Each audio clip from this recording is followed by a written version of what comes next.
You got people like this around you. Country's full of them now. People walking around all day long, every minute of the day, worried about everything.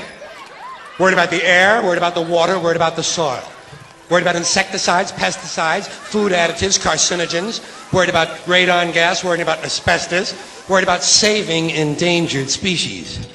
Let me tell you about endangered species, all right? Saving endangered species is just one more arrogant attempt by humans to control nature. It's arrogant meddling. It's what got us in trouble in the first place. Doesn't anybody understand that? Interfering with nature. Over 90%, way over 90% of all the species that have ever lived on this planet, are gone. They're extinct. We didn't kill them all. They just disappeared. That's what nature does. They disappear these days at the rate of 25 a day. And I mean regardless of our behavior. Irrespective of how we act on this planet, 25 species that were here today will be gone tomorrow. Let them go gracefully. Leave nature alone. Haven't we done enough? We're so self-important. So self-important. Everybody's going to save something now. Save the trees, save the bees, save the whales, save those snails. And the greatest arrogance of all, save the planet. What? Are these fucking people kidding me? Save the planet? We don't even know how to take care of ourselves yet. We haven't learned how to care for one another. We're going to save the fucking planet? I'm getting tired of that shit. Tired of that shit. Tired. I'm tired of fucking Earth Day. I'm tired of these self-righteous environmentalists, these white bourgeois liberals who think the only thing wrong with this country is there aren't enough bicycle paths. People trying to make the world safe for their Volvos. Besides, environmentalists don't give a shit about the planet. They don't care about the planet. Not in the abstract, they don't. Not in the abstract, they don't. You know what they're interested in? A clean place to live. Their own habitat. They're worried that someday in the future they might be personally inconvenienced. Narrow, unenlightened self-interest doesn't impress me. Besides, there is nothing wrong with the planet. Nothing wrong with the planet. The planet is fine. The people are fucked. Difference. The planet is fine. Compared to the people, the planet is doing great. It's been here 4.5 billion years. Did you ever think about the arithmetic? Planet has been here 4.5 billion years. We've been here, what, 100,000? Maybe 200,000? And we've only been engaged in heavy industry for a little over 200 years. 200 years versus 4.5 billion. And we have the conceit to think that somehow we're a threat? That somehow we're going to put in jeopardy this beautiful little blue-green ball that's just a-floating around the sun?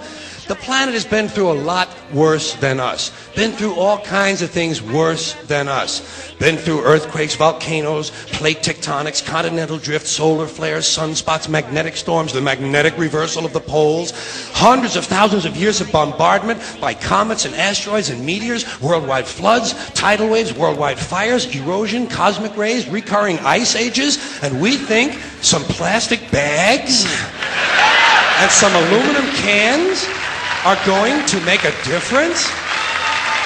The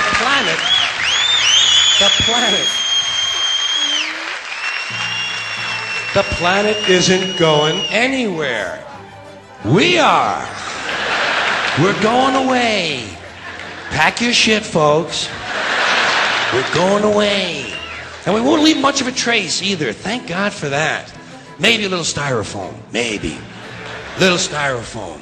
Planet will be here and we'll be long gone. Just another failed mutation. Just another closed-end biological mistake. An evolutionary cul-de-sac. The planet will shake us off like a bad case of fleas. A surface nuisance. You want to know how the planet's doing? Ask those people at Pompeii who are frozen into position from volcanic ash how the planet's doing. Want to know if the planet's all right? Ask those people in Mexico City or Armenia or 100 other places buried under thousands of tons of earthquake rubble if they feel like a threat to the planet this week. How about those people in Kilauea, Hawaii who build their homes right next to an active volcano and then wonder why they have lava in the living room? The planet will be here for a long, long, long time after we're gone, and it will heal itself, it will cleanse itself, because that's what it does. It's a self-correcting system. The air and the water will recover, the earth will be renewed, and if it's true that plastic is not degradable, well, the planet will simply incorporate plastic into a new paradigm, the earth plus plastic. The earth doesn't share our prejudice towards plastic. Plastic came out of the earth. The earth probably sees plastic as just another one of its children. Could be the only reason the earth allowed us to be spawned from it in the first place. It wanted plastic for itself. Didn't know how to make it. Needed us. Could be the answer to our age-old philosophical question, why are we here? Plastic. Assholes. So, the plastic is here, our job is done, we can be phased out now, and I think that's really started already, don't you? I mean, to be fair, the planet probably sees us as a mild threat, something to be dealt with, and I'm sure the planet will defend itself in the manner of a large organism, like a beehive or an ant colony can muster a defense. I'm sure the planet will think of something. What would you do if you were the planet trying to defend against this pesky, troublesome species? Let's see, what might... viruses. Viruses might be good. They seem vulnerable to viruses. And viruses are tricky, always mutating and forming new strains whenever a vaccine is developed. Perhaps this first virus could be one that compromises the immune system of these creatures. Perhaps a human immunodeficiency virus, making them vulnerable to all sorts of other diseases and infections that might come along. And maybe it could be spread sexually, making them a little reluctant to engage in the act of reproduction. Well, that's a poetic note. And it's a start. And I can dream, can't I? See, I don't worry about the little things. Bees, trees, whales, snails. I think we're part of a greater wisdom than we will ever understand. A higher order. Call it what you want. Know what I call it? The big electron. The big electron. Whoa. Whoa.